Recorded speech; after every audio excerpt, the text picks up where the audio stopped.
petits bichous, j'espère que vous allez bien. Je vous retrouve en compagnie de la chose qui est mon pot de colle absolu parce que je viens de rentrer du travail, donc c'était une malheureuse petite chienne abandonnée dans la maison toute seule, donc elle me colle. Voilà, vous devrez faire avec.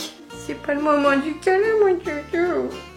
Et aujourd'hui, on va parler livres qui vous ont déçu, que vous me déconseillez. Je vous ai posé des questions notamment sur Instagram et YouTube, donc je suis armée du téléphone par ici et de l'ordinateur par là pour pouvoir chercher directement les résumés et vous en parler.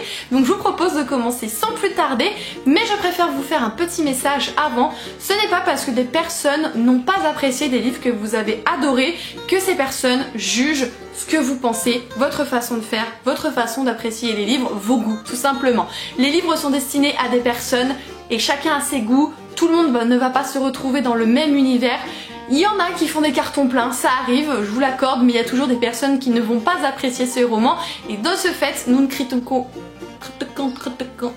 Et de ce fait, nous ne critiquons ni vos goûts, ni l'auteur, ni le livre en lui-même. On essaye juste de voir un petit peu ce pourquoi ça vous a déplu. Je commence avec ma petite Lady Za qui me dit Grisha clairement. Alors quand j'ai lu ça, ça m'a fait rire puisque si vous avez vu une de mes dernières vidéos, ça fait pas très longtemps que je l'ai, ou alors vous allez le voir, donc c'est peut-être un spoil, je ne sais plus, j'ai plus l'agenda en tête, je suis désolée. Mais je viens de l'acquérir il n'y a pas très longtemps parce que j'ai très envie de découvrir le Grishaverse du coup de Leigh Bardugo, cet univers qu'elle a créé. Il y a différentes sagas de fantasy du coup. Je ne sais pas trop le résumer et je vous avoue que ce qui m'embête c'est que j'ai pas trop envie de le lire parce que j'ai envie de savoir où on va mettre, du moins j'ai pas envie de savoir où on va mettre les pieds exactement. Ce que je peux vous dire c'est qu'à la fin il y a écrit que c'est l'héroïne que vous voyez juste ici est une invocatrice de lumière. Donc je pense que si elle invoque la lumière c'est qu'il doit y avoir des ténèbres ou de l'ombre pas loin non plus. Tout du moins quelque chose comme ça.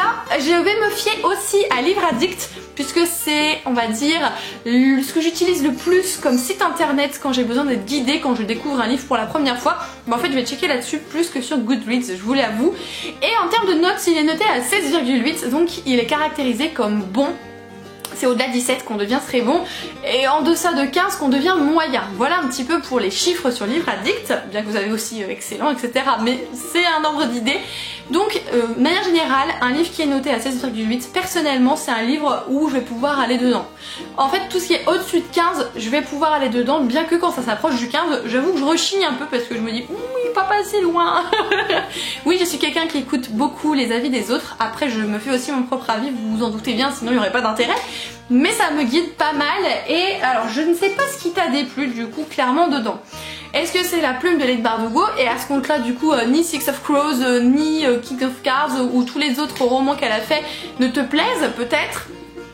Je sais pas du tout, c'est pour ça que je vais trouver des solutions, c'est pas évident de déceler parce que c'est vrai qu'il a fait un tel boom que le fait que tu ailles à l'encontre de ce boom, j'en ai pas entendu beaucoup et du coup ça fait du bien aussi de savoir ce que vous n'aimez pas forcément. Bon, vous n'avez pas tous développé ce point de vue là donc je ferai moi-même la conversation, mais c'est vrai que je ne sais pas, la plume peut-être que c'est pas assez mouvementé, trop plat, l'univers des pins n'est pas assez bien décrit parce que finalement il ne tient même pas 350 pages, c'est pas vraiment quelque chose de très grand comme roman, donc je suis curieuse de voir un petit peu ce que tu n'as pas apprécié et si vous aussi il y a quelque chose qui vous a chagriné dans Grisha, et bien n'hésitez pas à me le dire.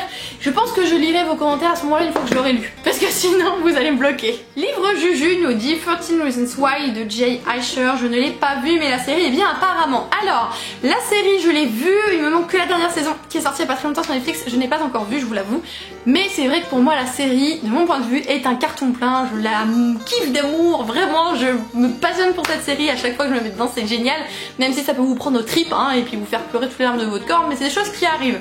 Et en fait quand j'avais vu je crois la première saison, j'ai dû acheter le livre qui allait avec et je l'ai commencé à Dijon ce livre puisque je l'avais en ma possession et j'ai pas réussi à le lire. Franchement j'ai pas aimé ce que je lisais, ça ne ressemblait pas spécialement, je sais pas comment dire, l'adaptation cinématographique et ça arrive et selon moi et selon du coup cette personne mieux que le roman. Voilà, je pense que si vous avez vu la saga et que vous voulez aller vers le roman, ça va moins bien se passer, clairement. Si vous lisez le roman de base, bon, vous passerez peut-être ou non un bon moment, je ne sais pas, mais si après vous vous rendez vers la série, là vous allez vous prendre plein les mirettes. Donc je pense qu'avec celui-ci il faut prendre le bon sens du terme, mais je pense qu'il y a des gens aussi qui peuvent l'avoir apprécié directement, ça arrive.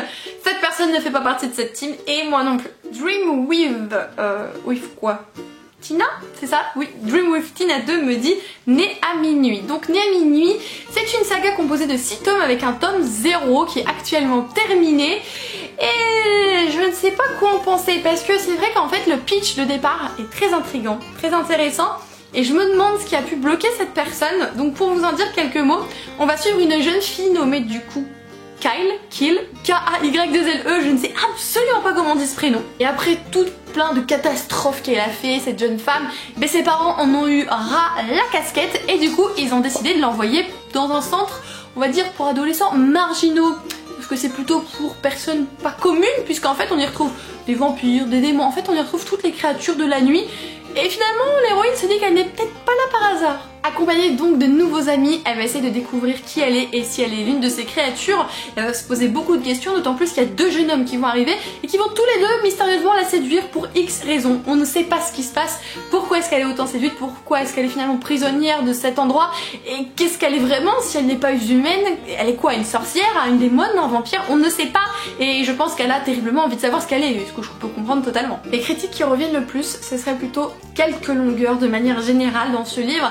Et aussi le côté où on n'arrive pas du tout à s'attacher et à se voir au travers de Kyle, on va dire Kyle parce que je sais pas du tout comment on dit. Et ça peut être bloquant, c'est vrai que quand on n'arrive pas à se mettre à la place du personnage principal, du coup on n'est pas ancré dans l'histoire et l'histoire a moins d'importance pour nous en tant que lecteur et ça je le conçois totalement. Donc si c'est ce genre de choses qui t'a bloqué, et bien pour moi ça me paraît juste normal. Mais c'est vrai que c'est une série qui est quand même bien appréciée de ce que je vois, il y a beaucoup de coups de cœur. Sur Livre Addict elle est donc notée à 16,1, c'est une série du coup notée de manière bonne. Et ce que je me pose comme question, parce que des fois les premiers tomes ne sont pas révélateurs du reste.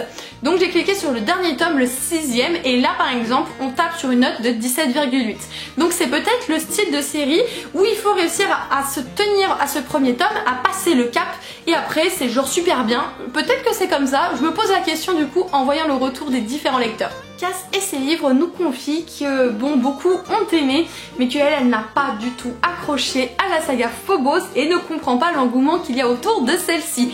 Phobos est une saga écrite par Victor Dixon que je ne connais absolument pas, je n'ai jamais lu de titre de cette personne, bien que j'en ai quelques-uns qui me tentent et qu'il est selon moi un auteur à découvrir dans mes objectifs personnels. Et Phobos est une saga terminée en 4 tomes avec 2 hors-série, je suis pas sûre qu'ils soient traduits encore les hors-série. Et en fait dans cette histoire c'est un petit peu particulier, ça se passe dans l'espace, dans l'univers. Et c'est un petit peu des espèces de speed dating télévisé, voilà, que les gens peuvent voir depuis la planète Terre, où en fait vous avez 6 prétendants et 6 prétendantes qui sont séparés et qui se voient 6 minutes par semaine pour former des couples et du coup aller sur Mars pour coloniser après cette planète, que les humains puissent y vivre, etc. Sauf que bah, bien sûr il va se passer des choses, je suppose, sinon c'est pas marrant. Et elle sait pertinemment du coup qu'au bout d'un moment elle a signé un aller sans retour. Est-ce que ça vaut vraiment le coup? Est-ce qu'elle va trouver ce qu'elle était venue chercher? Je ne sais absolument pas, ce sont des questions qu'on se pose. En termes de notes sur Livre Addict, elle est notée à 17, soit une très bonne note selon moi.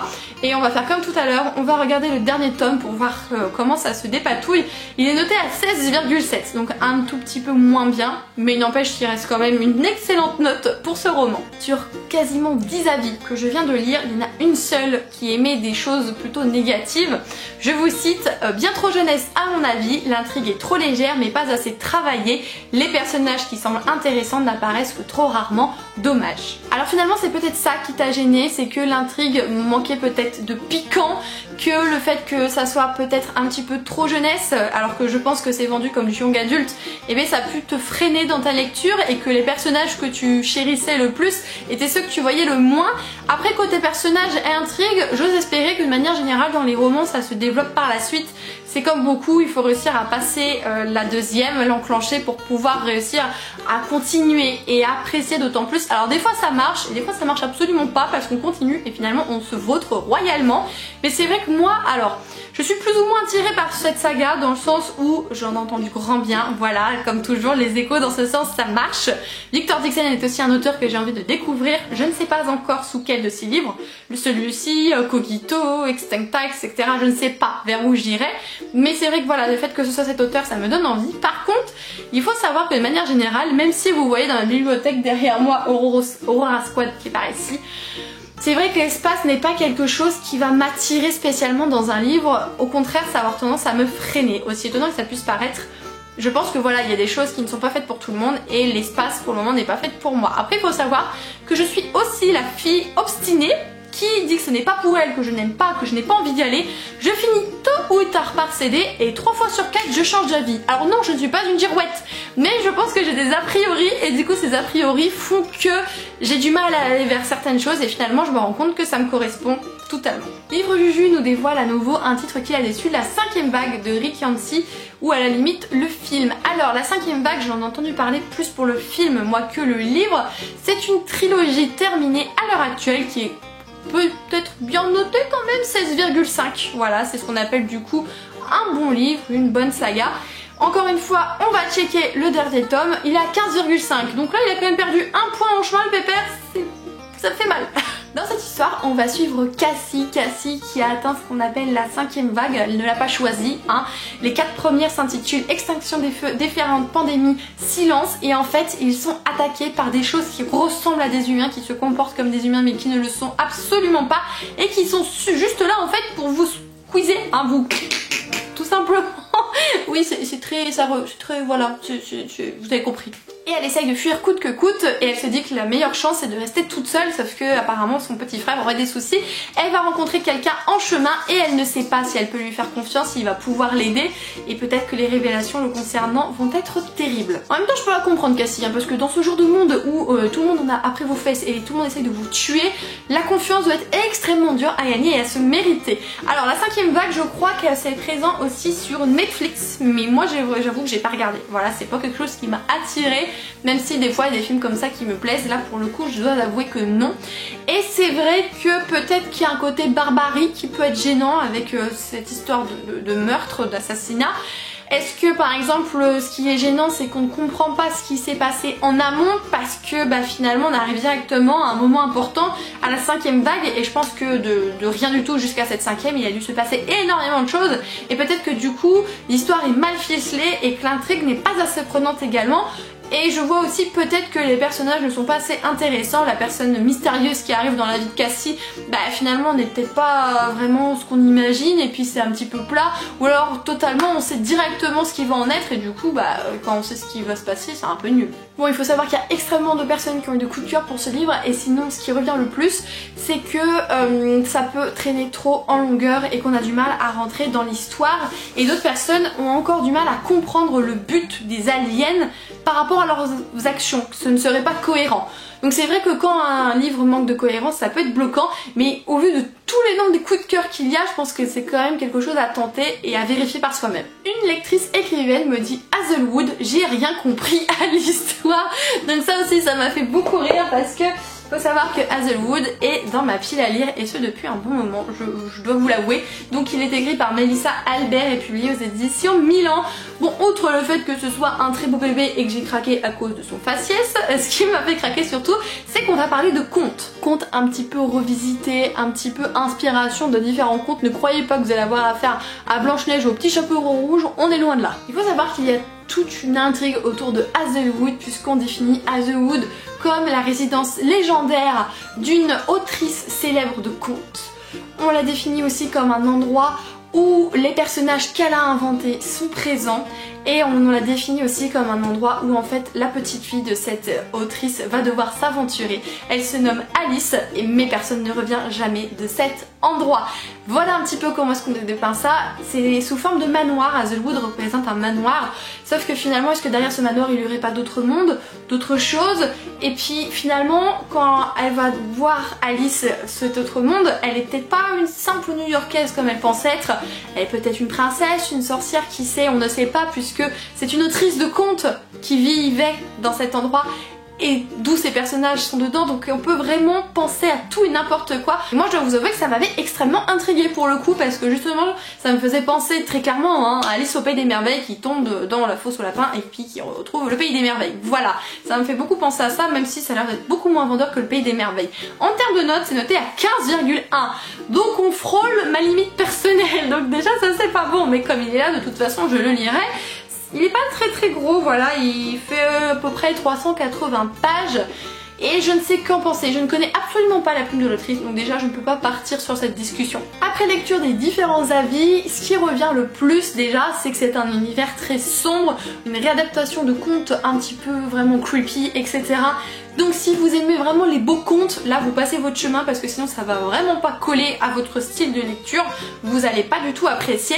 Et ce qui peut être gênant un petit peu d'après ce que j'ai compris, c'est que certaines personnes trouvent qu'on manque d'explications par rapport à l'univers. Il y a des choses, des questions qui sont émises et qui n'apportent pas la réponse par la suite. Et ce qui gêne parfois aussi, c'est que les personnages ne sont malheureusement pas assez développés. Et il y a une phrase que j'ai trouvée très intéressante, une personne a dit que grosso modo il y a eu un gros engouement et que par rapport aux promesses qui ont été émises, et bien finalement elle est déçue. Et souvent c'est le problème avec le genre de sortie comme ça, attendue, sur laquelle la maison d'édition mise énormément. En fait, on a beau ne pas faire attention, on se remplit de promesses la tête, mais vraiment on en a plein la tête, et finalement à la lecture de notre livre, on va être déçu. C'est souvent ça quand on vous parle d'un livre que tout le monde adore, typiquement, je vais citer les Chroniques lunaires, voilà. Je les ai pas encore lus, hein, vous en faites pas, je suis pas en train de vous dire que j'aime pas, mais il y a un tel engouement autour des Chroniques lunaires et j'entends tellement bien que je me dis finalement est-ce que je vais oser ne pas aimer si c'est le cas, et finalement est-ce que j'ai pas des attentes qui sont énormissimes parce que tout le monde aime tellement ça que je veux vraiment qu'il soit parfait, et un livre parfait bah ça se serait.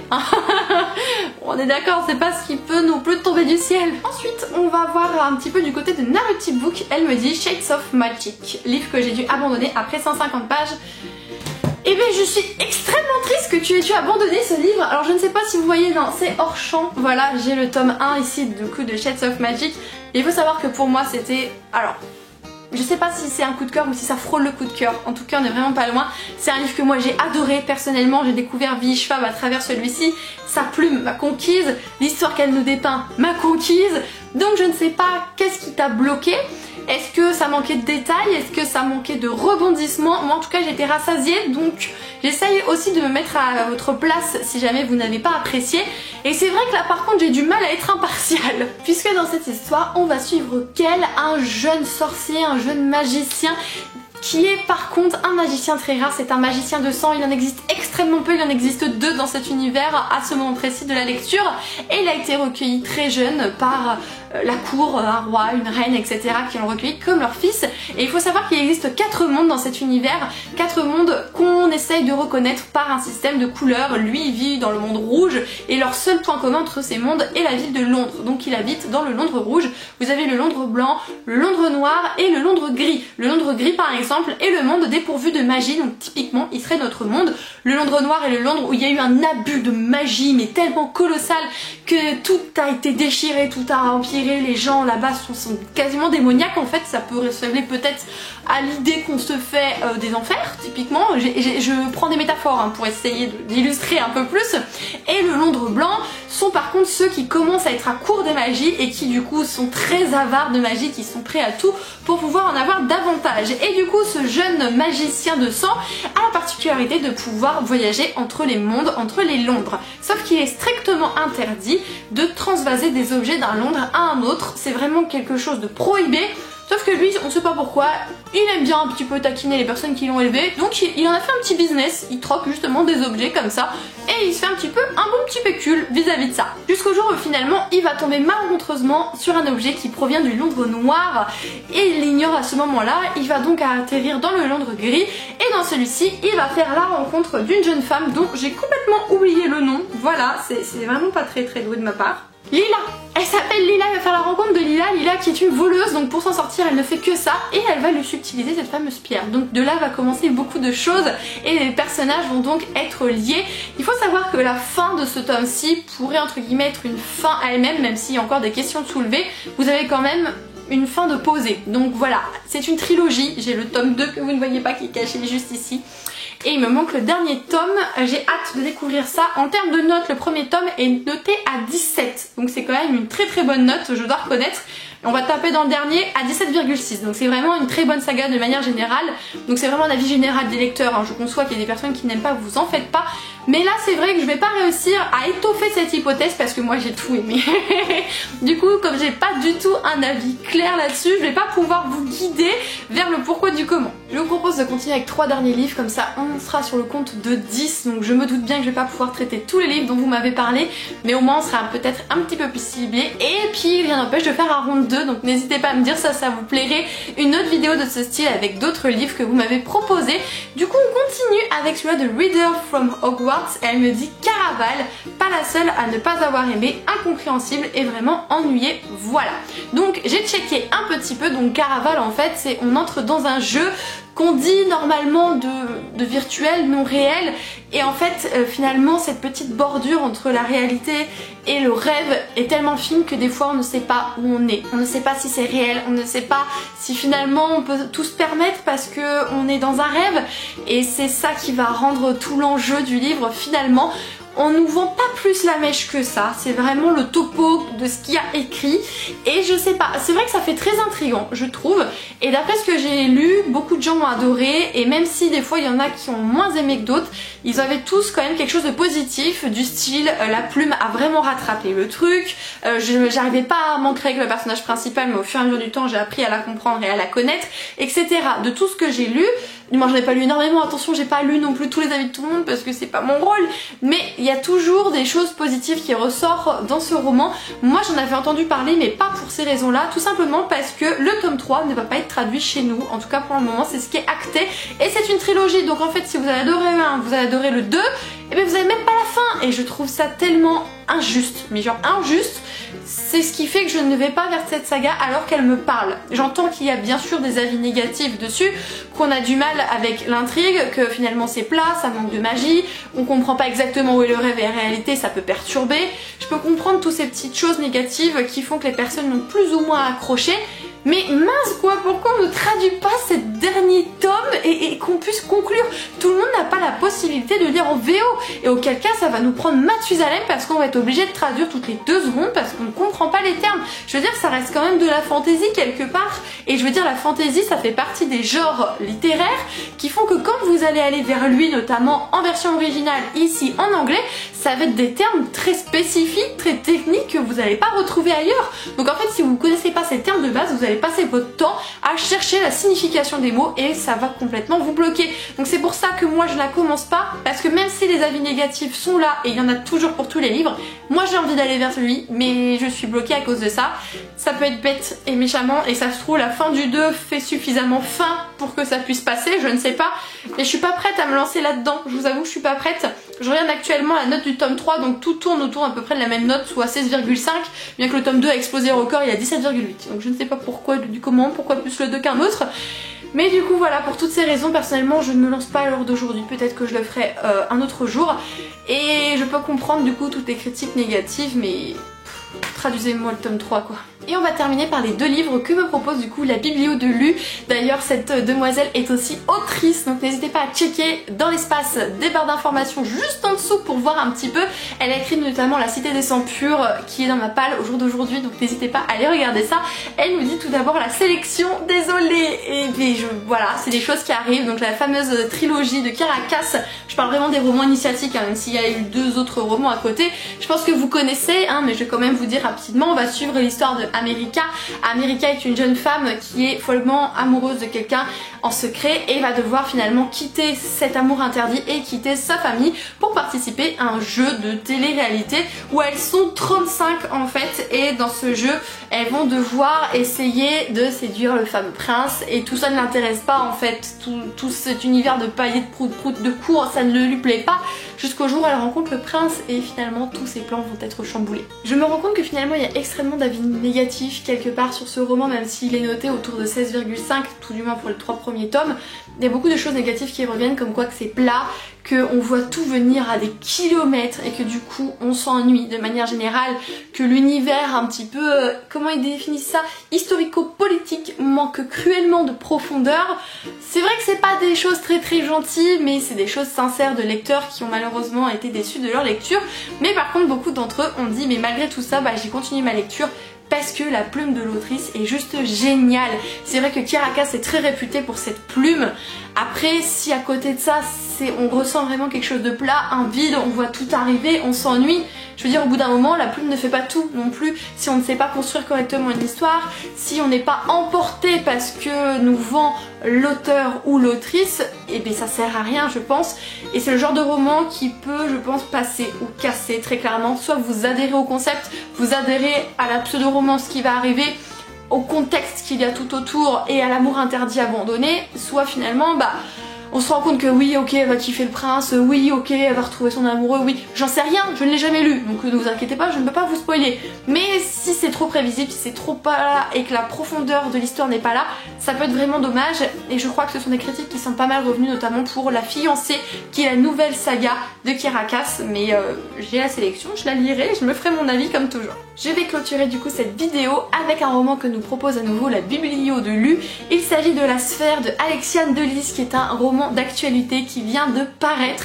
Alexiane Delis est assez connue notamment pour sa saga Les Ailes d'Émeraude et pour Les Secrets de Lomé, trilogie terminée à ce jour. Beaucoup ont été charmés par ses livres, je ne connais pas cette autrice, je n'ai encore pas du tout découvert sa plume, mais son dernier roman, à chaque fois que je vois quelqu'un en parler, c'est un flop. Voilà, à chaque fois c'est un flop.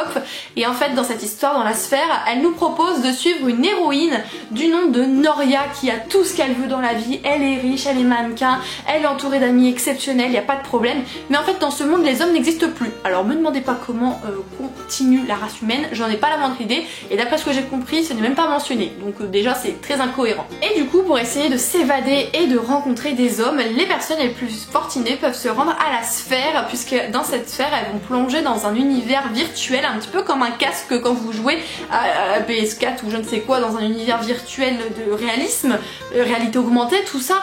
Et en fait là-dedans elle peut rencontrer notamment des hommes. Et en fait de ce fait on nous propose une intrigue comme si finalement elle n'avait pas payé que des frais d'inscription et qu'il y aurait beaucoup de choses qui vont apparaître derrière tout ça. Alors c'est vrai que l'intrigue, je trouve que l'intrigue personnellement est captivante. On a envie de savoir finalement pourquoi il n'y a pas d'hommes, qu'est-ce qui s'est passé, s'ils sont virtuels, pourquoi il va y avoir des mouvements, elle paye que les frais d'inscription, il va se passer des trucs de ouf derrière, des rebondissements. Et de tout ce que j'en dis, apparemment c'est plat, tout le monde s'ennuie. Alors, étant donné les critiques de manière générale, les notes de 12,4 qui sont du coup des notes faibles, je vais pas me brûler les ailes non plus, mais j'ose penser que le roman n'est juste pas bon. Voilà. C'est des choses qui arrivent, des fois les auteurs peuvent se perdre dans un style qui n'est pas le leur. Là, elle était vraiment vers de la science-fiction notamment, un style qu'elle n'avait pas encore écrit jusque-là.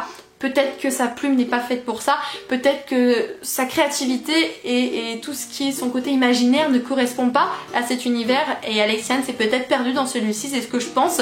Et c'est dommage parce que j'aurais voulu découvrir ce roman, mais je pense que je vais m'en abstenir au vu de tout ceci, et n'hésitez pas à me dire si vous l'avez lu, qu'est-ce que vous en avez pensé.